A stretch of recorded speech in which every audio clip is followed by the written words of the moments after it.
ये खबर पारुल यूनिवर्सिटी द्वारा प्रस्तुत की गई है। ने कहा कि देखिए हम स्टूडेंट इशू पे डिस्कस करना चाहते हैं और स्पीकर ने हमें कहा कि डिस्कशन के लिए उन्हें सरकार से पूछना है।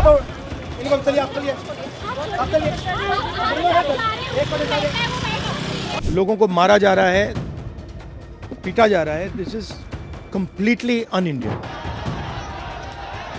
राहुल गांधी ने राष्ट्रीय राजधानी में सीजेपी के प्रदर्शन में छात्रों पर हुई बर्बरता को लेकर केंद्र सरकार पर तीखा हमला बोला।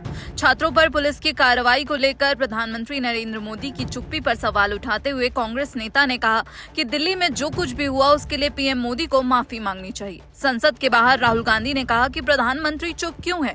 उन्होंने पुलिस द्वारा पीटे गए छात्रों से माफी तक नहीं मांगी है, उन्हें बोलना चाहिए। आपको बता दें कि राहुल गांधी और प्रियंका गांधी दिल्ली के आरएमएल अस्पताल में घायल प्रदर्शनकारियों से मुलाकात करने पहुंचे। इससे पहले मंगलवार सुबह संसद की कार्यवाही शुरू होने से पहले कांग्रेस नेता ने लोकसभा अध्यक्ष ओम बिरला से मुलाकात की और छात्रों पर हुई पुलिस कार्रवाई पर चर्चा की मांग की। उन्होंने कहा कि हमारी जंग सीधी है कि कल छात्रों पर हुई बर्बरता और परीक्षा संकट के लिए सरकार की पूरी तरह से जवाबदेही की कमी पर संसद में विस्तृत चर्चा होनी चाहिए। यह आरोप लगाते हुए कि छात्रों को उनके भविष्य के बारे में जायज सवाल पूछने पर पीटा गया। राहुल गांधी ने पूछा कि अगर संसद भारत के युवाओं के भविष्य पर चर्चा नहीं कर सकती तो ये किस काम की है। इस मुद्दे को न दबने देने का संकल्प लेते हुए राहुल गांधी ने कहा कि विपक्ष छात्रों के लिए अपनी लड़ाई जारी रखेगा। उन्होंने कहा कि विपक्ष इसे दबने नहीं देगा। हम ये सुनिश्चित करेंगे कि छात्रों की आवाज सड़कों और संसद दोनों जगह सुनी जाए। छात्रों के संसद मार्च के दौरान राष्ट्रीय राजधानी में अभूतपूर्व दृश्य देखने को मिले। हजारों प्रदर्शनकारी सड़कों पर उतर आए, जिससे अफरा तफरी, टकराव और पुलिस कार्रवाई की स्थिति पैदा हो गई। भीड़ को तितर-बितर करने के लिए पुलिस ने लाठीचार्ज किया और आंसू गैस के गोले छोड़े। इस घटना में कहा जा रहा है 100 से अधिक पुलिसकर्मी और 60 से अधिक प्रदर्शनकारी घायल हुए हैं।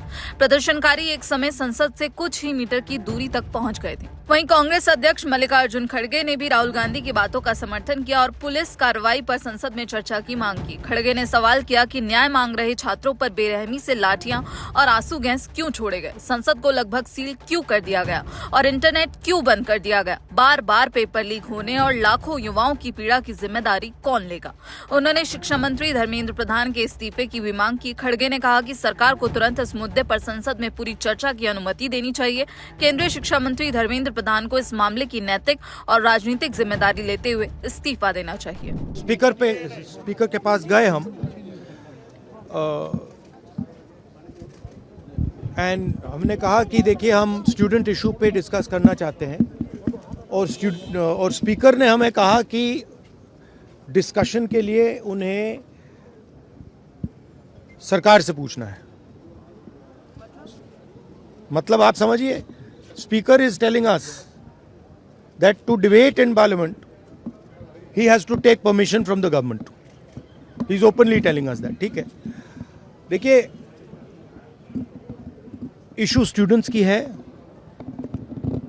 यूथ के फ्यूचर की है, और ये जो किया जा रहा है, लोगों को मारा जा रहा है, पीटा जा रहा है, this is completely un Indian. Modi ji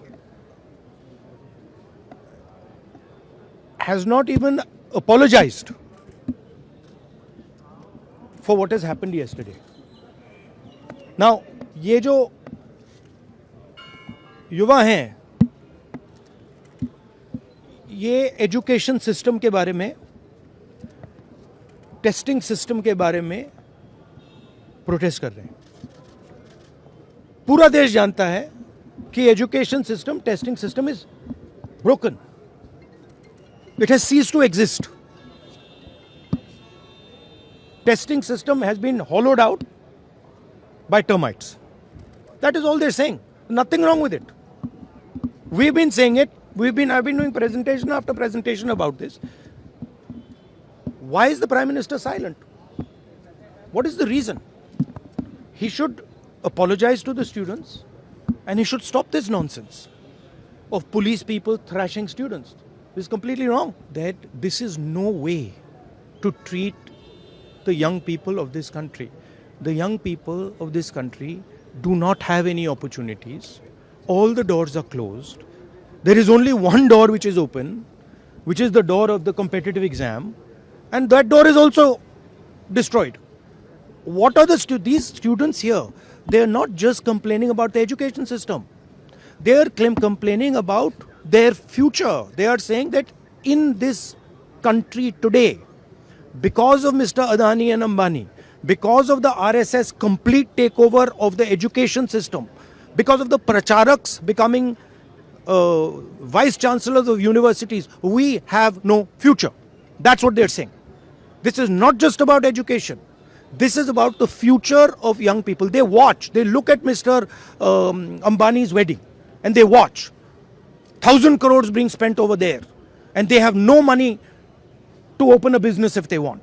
They have no future. That is what this is about. This is much bigger than simply education. This is the students of this country saying, in India, we have no future. We want a future. This is legitimate. There's nothing wrong with this. And instead of saying that, okay, we are going to work to improve the education system, we are going to work to fix the testing system, Prime Minister, I don't know what he's doing. So that's the story. So are you going to meet the injured students? Of course I'm going to meet the injured students. Dharmendra Pradhan के इस्तीफे से कम में आप लोग मानेंगे? This is Dharmendra Pradhan, he's an intermediary. Absolutely he should resign. But Dharmendra Pradhan hasn't beaten up these students. Home Minister has. He should resign. And Home Minister reports to Prime Minister. He should resign. What is going on?